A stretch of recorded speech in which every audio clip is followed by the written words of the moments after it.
Olá, sejam muito bem-vindos a mais um estudo promovido pelo Centro Espírita Bezerra de Menezes, o Apóstolo do Bem. Se você ainda não é inscrito em nosso canal, inscreva-se. E não esqueça de clicar no sininho de notificações para poder receber um lembrete todas as vezes que um vídeo for lançado. Se puder também, compartilhe este vídeo e todos os demais vídeos com seus amigos e familiares que possam se beneficiar dos estudos que têm sido feitos pela casa. Muito obrigado e que Jesus abençoe a todos. Sejam bem-vindas, sejam bem-vindos. Hoje nós vamos falar sobre Atos dos Apóstolos, um dos livros do Novo Testamento. Antes de nós iniciarmos o estudo, nós vamos cantar a música Mensagem Fraterna e fazermos a prece.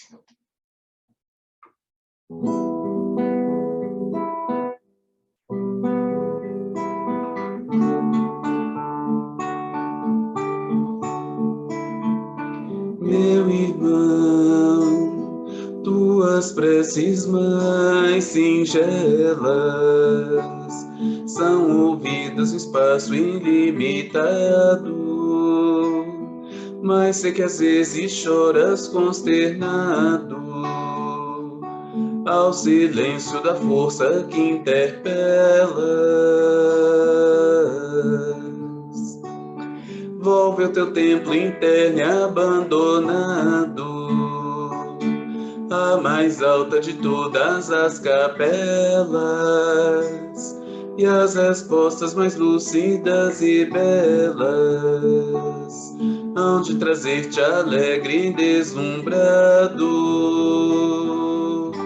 Ouve o teu coração em cada prece, Deus responde em ti mesmo e te esclarece com a força eterna da consolação.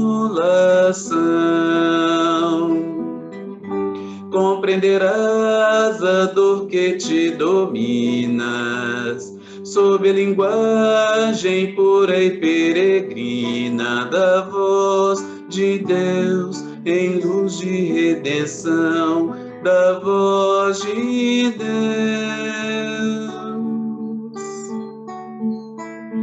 em luz de redenção.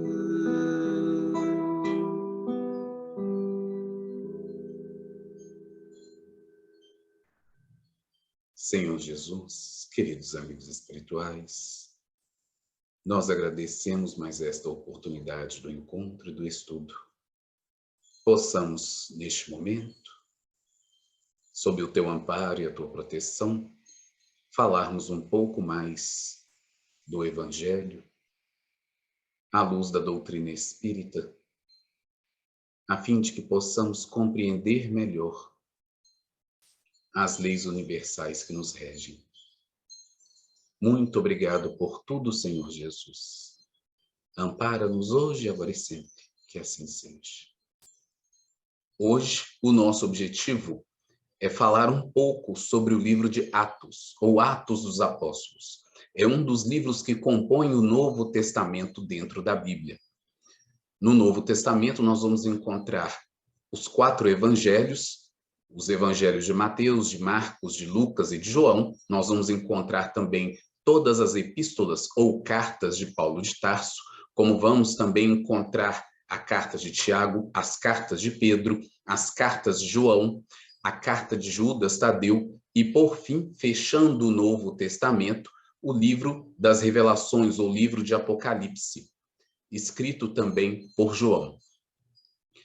Talvez alguns de vocês não conheçam, não tenham tido ainda a oportunidade de conhecer e de ler o livro de Atos, ou mesmo saber sobre o que trata o livro de Atos, o que ele é. Então, hoje nós vamos fazer essa contextualização do livro de Atos, para que a gente possa conhecer um pouco mais e tenha, então, a curiosidade de lê-lo, porque como um dos livros que compõem o Novo Testamento, é extremamente importante a nossa leitura, o nosso estudo, tal qual os demais livros que compõem o Novo Testamento. Então, vamos lá. Uma das primeiras coisas que nós podemos falar sobre o livro de Atos é que ele foi escrito em grego pelo evangelista Lucas, autor do terceiro evangelho, dos 4 que nós já mencionamos. Ele contém a história do cristianismo desde a ascensão de Jesus até a chegada de Paulo em Roma, no ano de 63, após a crucificação de Jesus. O livro de Atos contém 28 capítulos. Se nós quisermos resumi-lo, nele veríamos a história da fundação dos primeiros núcleos cristãos, as igrejas, até a morte de Herodes, o cumprimento de muitas promessas do Cristo, a prova da ressurreição e aparições do Divino Mestre, a difusão do Espírito no cenáculo de Jerusalém, o evento de Pentecostes, que muitos de vocês devem ter ouvido falar. Para os nossos irmãos católicos, é uma das festas mais lembradas, uma das maiores festas cristãs dentro da Igreja Católica, celebrando aí o dia de Pentecostes. O desinteresse, a caridade dos primeiros apóstolos, enfim, o que sucedeu a estes até a sua dispersão para prepararem o evangelho em todos os lugares ao seu alcance. Então, olha só tudo o que contém aí o livro de Atos, todas essas informações. É importante a gente ressaltar que ali nos evangelhos dos 4 evangelistas, Mateus, Marcos, Lucas e João, nós estamos vendo a partir da narrativa de cada um deles, da forma específica de cada um deles narrar, a história da vida de Jesus, do período em que ele esteve conosco na Terra, desde o nascimento, mas especificamente e de maneira mais importante, os seus 3 anos de pregação, de ensinamentos, de exemplificação do Evangelho na Terra conosco. Então, uma vez que acontece e fecha a história da vida de Jesus com a crucificação, nós vamos encontrar, então, este momento da sua ressurreição, conforme é narrado no Novo Testamento, Maria de Madalena indo procurar o corpo de Jesus na sepultura, não o encontrando, ela então vê o Divino Mestre, que ela ainda não havia reconhecido, e ela chorando, perguntando para aquele homem que ela achava que era o guardião ali das tumbas, perguntando onde estava o corpo de Jesus, e então ela ouve a voz falando com ela, mulher, por que choras? E é então quando ela reconhece que é Jesus, e ela fala então Raboni, que é mestre, na língua hebraica. E então, ele, né, Jesus, o mestre, aparece primeiramente para ela e fala para ela avisar aos seus apóstolos, aos seus discípulos. E então começa toda uma história, toda uma trajetória deste período.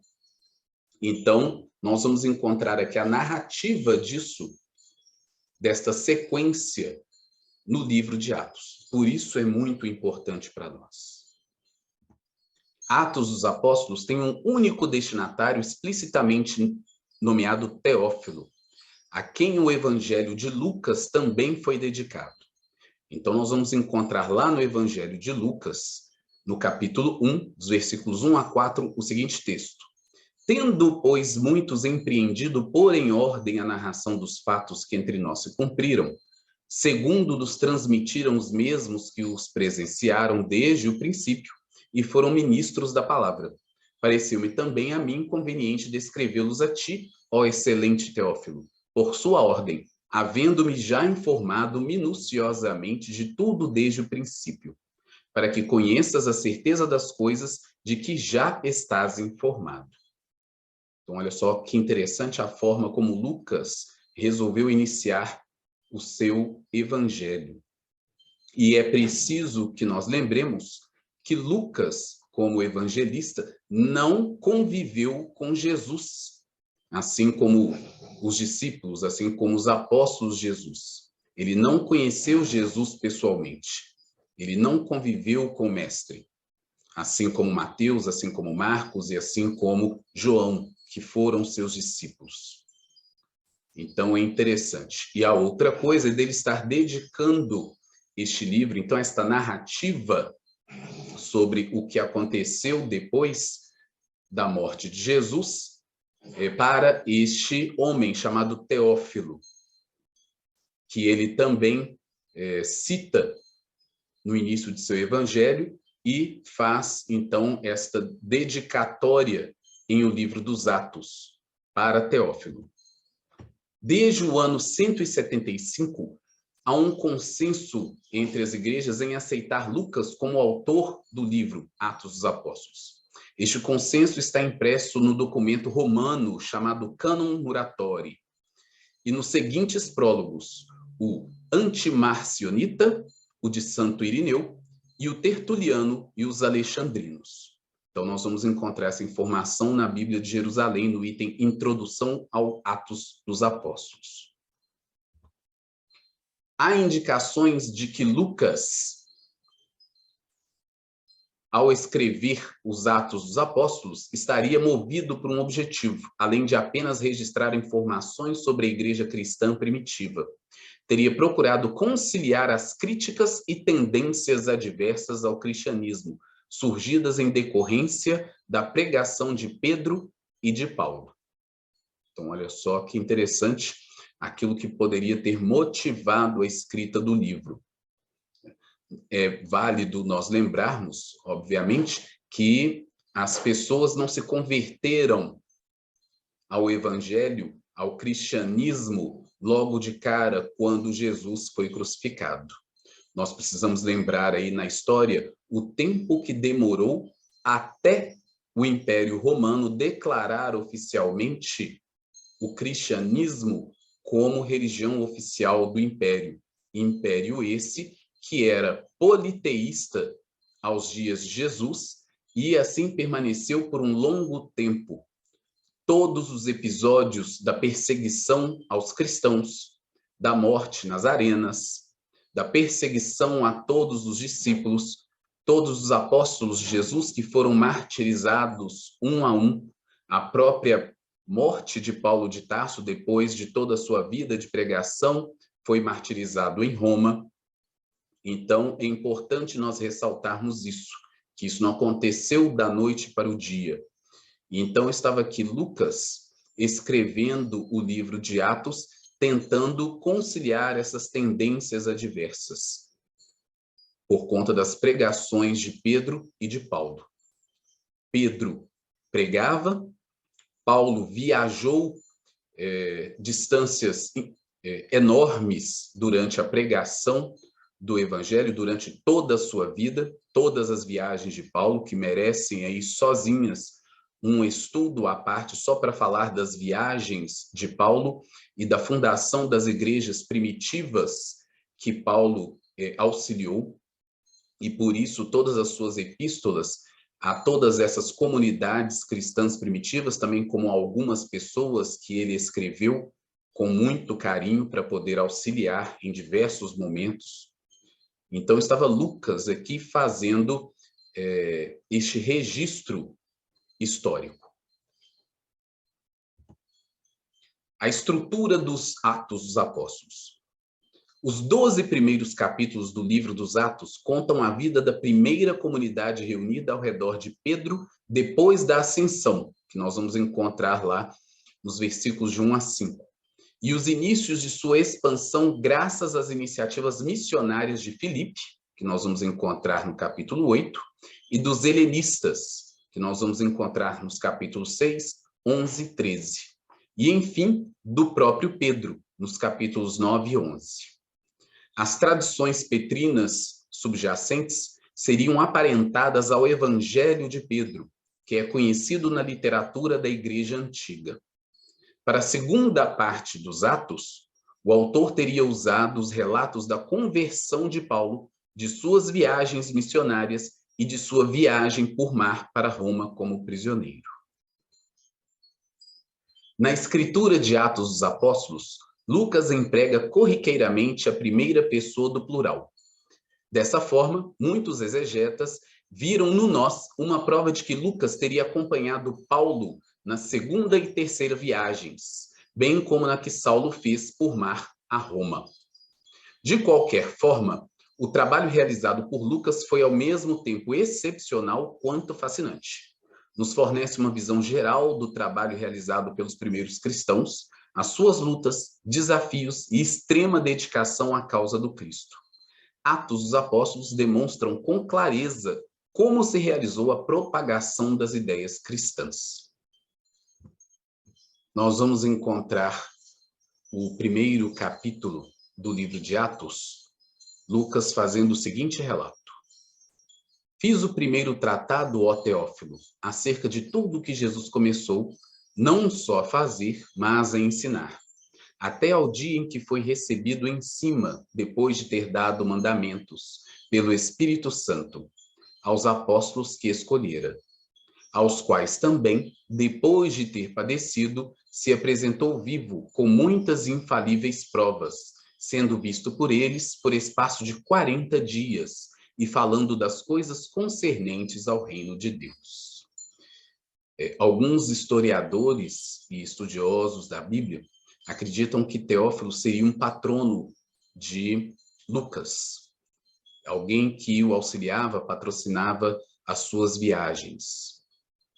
De qualquer forma, está ele então fazendo esse relato aí e nomeando este relato a Teófilo, mas que ficou para todos nós. E a primeira das informações muito importantes que nós temos aí no livro de Atos é exatamente sobre essa convivência que os discípulos ainda tiveram com Jesus depois da sua crucificação por 40 dias. Então, olha só que informações importantes Lucas traz para nós. Além aí do que já falamos sobre ele ter dedicado o livro a Teófilo, que muitos acreditam ter sido um patrono de Lucas, alguém que o auxiliava, patrocinava as suas viagens para que ele pudesse fazer os relatos que ele fez, nós vamos também encontrar esta informação importantíssima de que Jesus ainda durante um período de 40 dias esteve presente na vida dos discípulos, dos apóstolos que ele escolheu para estarem divulgando o evangelho no mundo. Então, ainda por 40 dias depois da crucificação, Jesus apareceu diversas vezes para estes discípulos, auxiliando, ensinando e ainda dando instruções para eles. E estando com eles, determinou-lhes que não se ausentassem de Jerusalém, mas que esperassem a promessa do Pai, que disse ele, de mim ouvistes. Porque, na verdade, João batizou com água, mas vós sereis batizados com o Espírito Santo, não muito depois destes dias. Aqueles, pois, que se haviam reunido, perguntaram-lhe, dizendo, Senhor, restaurarás tu, neste tempo, o reino a Israel? Aqui, neste momento, nós vamos encontrar Jesus falando que João batizou com água, mas vós sereis batizados com o Espírito Santo, não muito depois desses dias. Já estava aqui Jesus fazendo referência ao que iria acontecer em seguida, que é o Pentecostes, este dia de Pentecostes, o dia em que aconteceram fenômenos de mediunidade, tanto de efeito intelectual, quanto também de efeito físico, durante festividades em Jerusalém, as festividades de Pentecostes. Como eu disse, uma das festas mais importantes da Igreja Católica, mas que nós precisamos conhecer aqui dentro do livro de Atos e compreender, pois nos fala diretamente da mediunidade.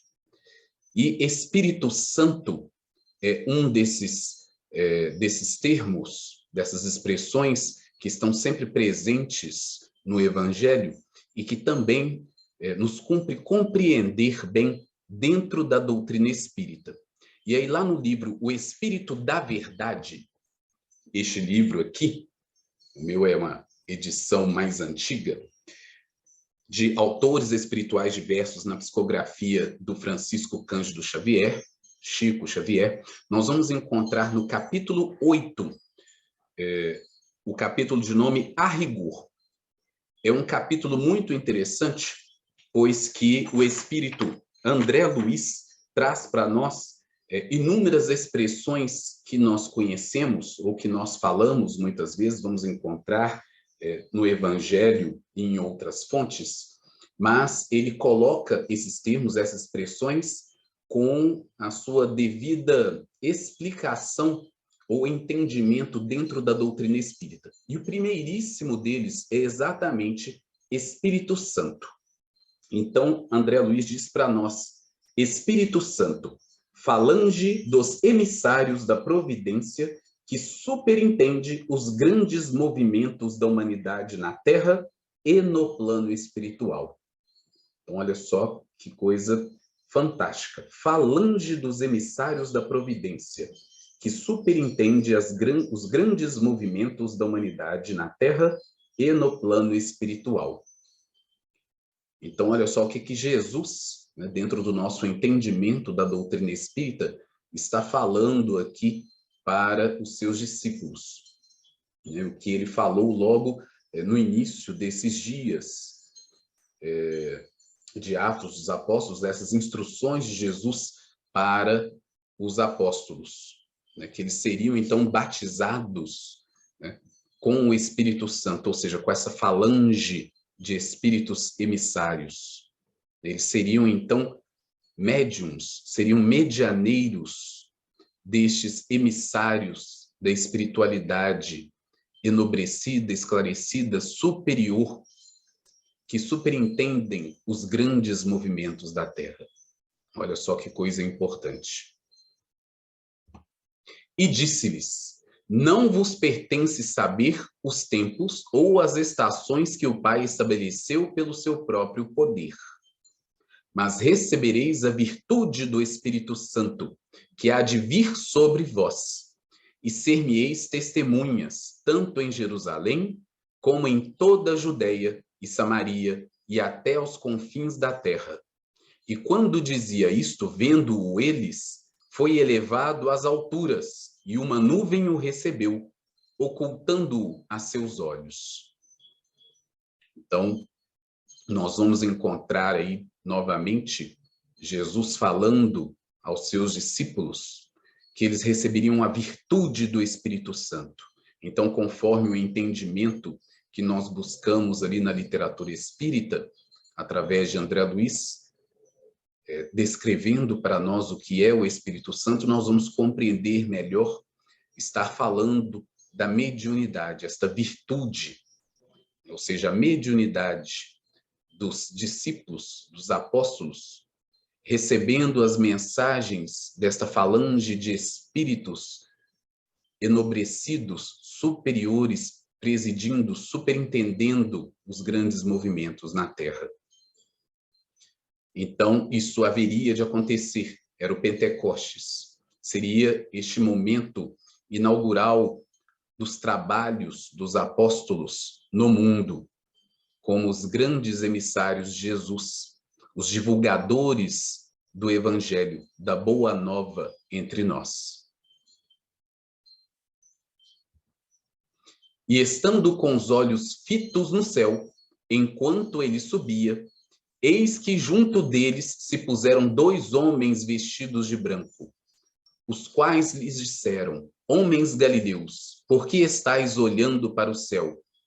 Esse Jesus, que dentre vós foi recebido em cima no céu, há de vir, assim como para o céu o vistes ir.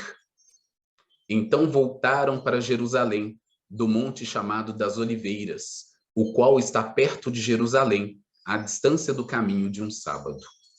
Então, olha só, essas últimas instruções, mensagens de Jesus, nesse período com os apóstolos, culmina com esta visão que os discípulos têm, mais este efeito físico de mediunidade, em que eles puderam, então, ver Jesus, né, conforme as narrativas, a ascensão de Jesus, a ascensão do Cristo ao céu, por assim dizer.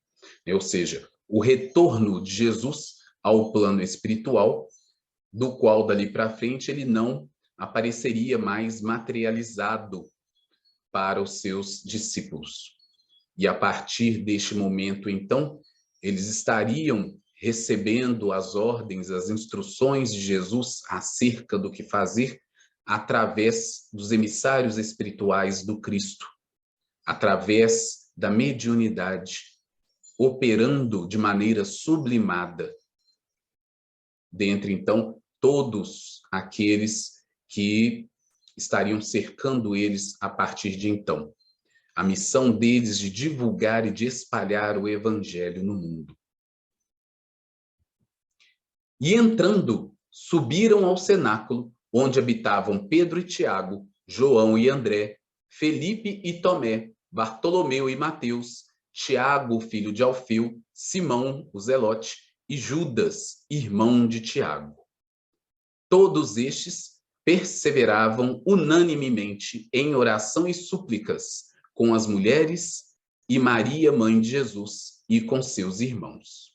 Então, nós vamos notar aí, neste momento, que estão juntos apenas 11 dos discípulos de Jesus, Pedro e Tiago, João e André, Felipe e Tomé, Bartolomeu e Mateus, Tiago, Simão, Judas Tadeu, que é irmão de Tiago.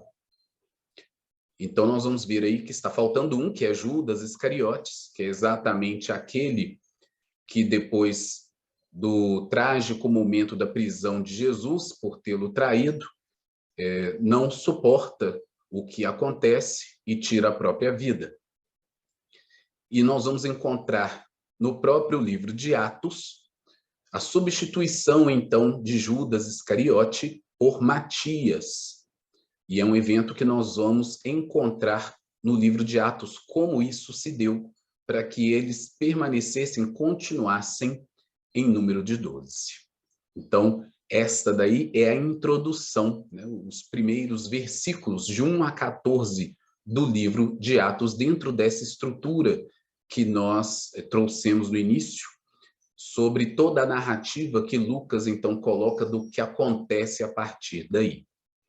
Nós não vamos seguir na leitura destes capítulos, porque são muitos, como vocês viram, mas é exatamente para poder cumprir com este nosso objetivo de hoje, de gerar esta curiosidade pela leitura, pelo estudo, de entender como foi, então, este momento do cristianismo primitivo após a partida de Jesus.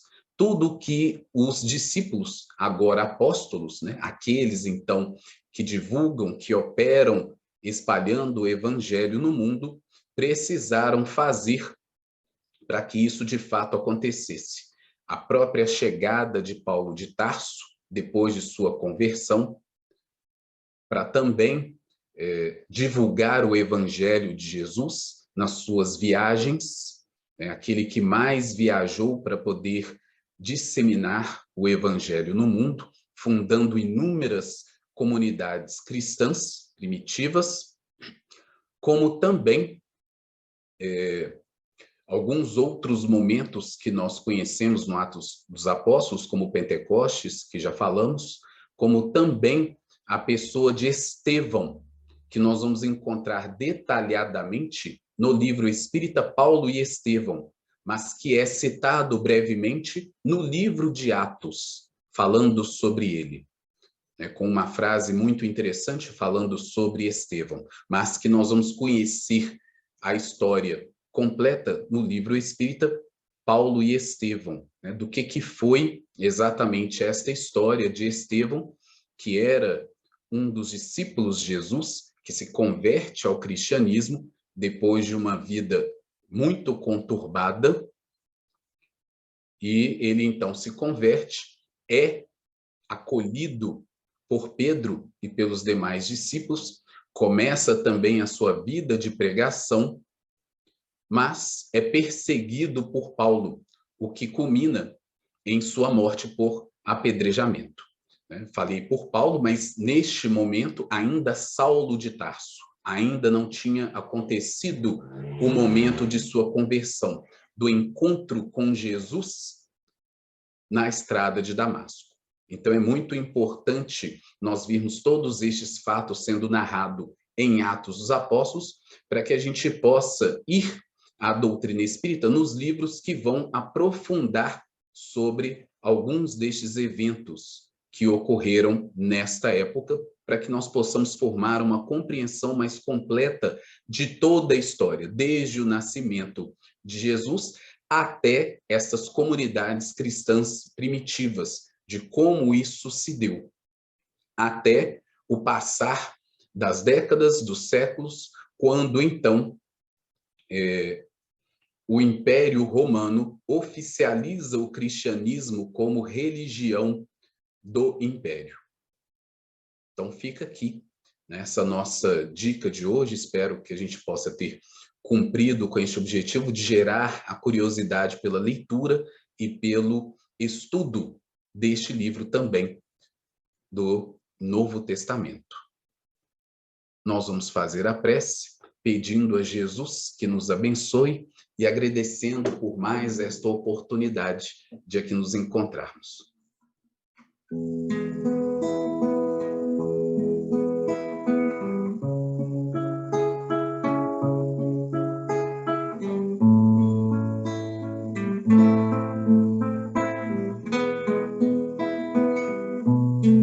Quanta luz neste ambiente descendo sobre nós, vibrando em nossa mente. Quanta luz, quando assim em prece, como a alma cresce aos olhos de Jesus. Quanta luz, pois em oração a voz do Mestre fala ao nosso coração. Quanta luz descendo sobre nós, quanta luz, quanta luz.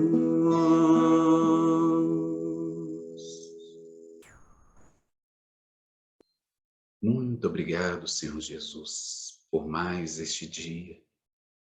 Ampara e abençoa a cada um de nós, os nossos lares, e também, Senhor Jesus, ao nosso país, passando ainda por momentos conturbados, causados pela ignorância, causados pela inferioridade que ainda reside em todos nós, do afastamento que possuímos ainda do teu Evangelho, que inspira e fala de amor, de caridade, de fraternidade, de solidariedade, que fala do amor a Deus sobre todas as coisas e ao próximo como a nós mesmos. Que nós possamos aprender a reconhecer o próximo em todos aqueles que nos cercam, dentro e fora do nosso lar. Que os espíritos superiores possam continuar vibrando e zelando por cada um de nós, por todos estes que ainda querem causar distúrbios, confusão, dissensão, para que nós sejamos efetivamente o coração do mundo e a pátria do Evangelho. Não é uma concessão selo, é uma conquista. Então, que nós possamos fazer a nossa parte, vibrando com o Evangelho, para que assim se cumpra e assim se faça de sermos a pátria do Evangelho, conquistando a nós mesmos, as nossas sombras interiores, buscando o amor, buscando a união. Muito obrigado por tudo, Senhor Jesus. Se conosco hoje, agora e sempre. Que assim seja.